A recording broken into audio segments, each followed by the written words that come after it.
ചക്കക്കുരു വെള്ളമൊഴിച്ച് കുക്കറിൽ വേവിക്കുന്നു. ചക്കക്കുരു, മാങ്ങ, കറിവേപ്പില, മാങ്ങ, മുളക്, തേങ്ങ, കുറച്ച് മല്ലിപ്പൊടിയെല്ലാം അരച്ചെടുക്കുന്നു. ഉള്ളി, കറിവേപ്പില, കറുവ് വറുത്തിടാൻ, പച്ചമുളക്, കുറച്ച് മല്ലിപ്പൊടി, തേങ്ങ അരച്ചിടാൻ, മാങ്ങ, ചക്കക്കുരു അതിട്ട് വേവിക്കാൻ.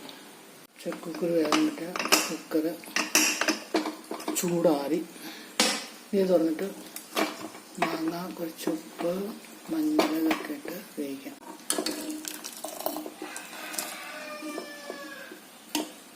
ചക്കക്കുരു നോക്കട്ടെ, വെന്തിട്ടുണ്ട്. ഇതൊന്ന് ഉടയ്ക്കാൻ വേണമെങ്കിൽ എന്നിട്ട് ഈ മാങ്ങ ഇട്ട് വേവിക്കാം.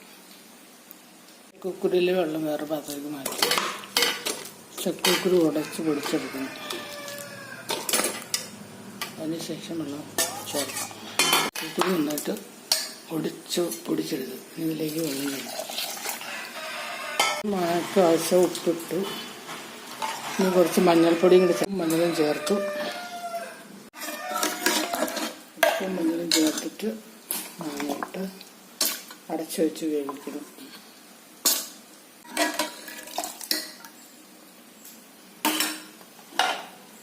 കുക്കർ വെയിറ്റ് ഒക്കെ വേവിക്കണം.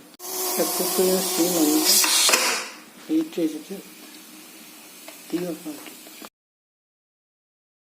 കുക്കറിന് അരയ്ക്കാനായിട്ട് മഞ്ഞൾ, കുറച്ച് മല്ലിപ്പൊടി, തേങ്ങ, മുളക് ഇതെല്ലാം അരച്ചെടുക്കുന്നു.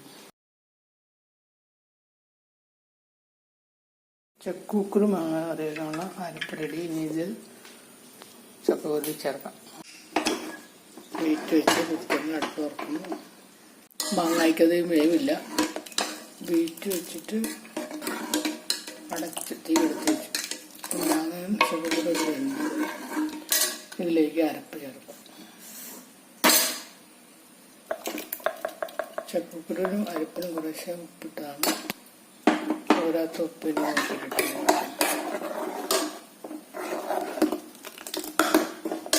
ഇതൊന്ന് കഴുകി കഴിക്കാം. ചക്കക്കുരു മാങ്ങക്കറിക്കുള്ള അരപ്പ് വെള്ളം ഇതൊക്കെ ചേർത്ത് തിളക്കാം. ഇതിലേക്ക് ഉള്ളി, കറിവേപ്പില വറുത്തിടാം. ചക്കക്കുരു മാങ്ങക്കറി തിളക്കാം. അടുപ്പിൽ നോക്കിയിട്ട് ചീനിച്ചട്ടി വെച്ച് കടുക് വറുത്ത് ഉള്ളിയും കറിവേപ്പിലേക്ക് മുപ്പിച്ചിടാം. ഇവിടെ കുറച്ച് കടുക് ഇടുന്നു. അതിനോടൊപ്പം കുറച്ച് ഉലുവ ഇടുന്നു. കടുക് കൂട്ടി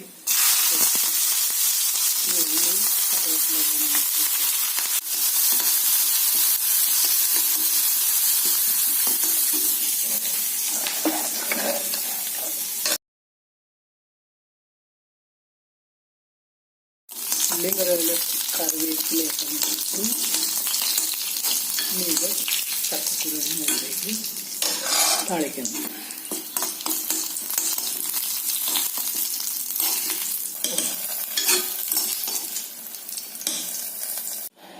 ചക്കക്കുരു മാങ്ങ റെഡി.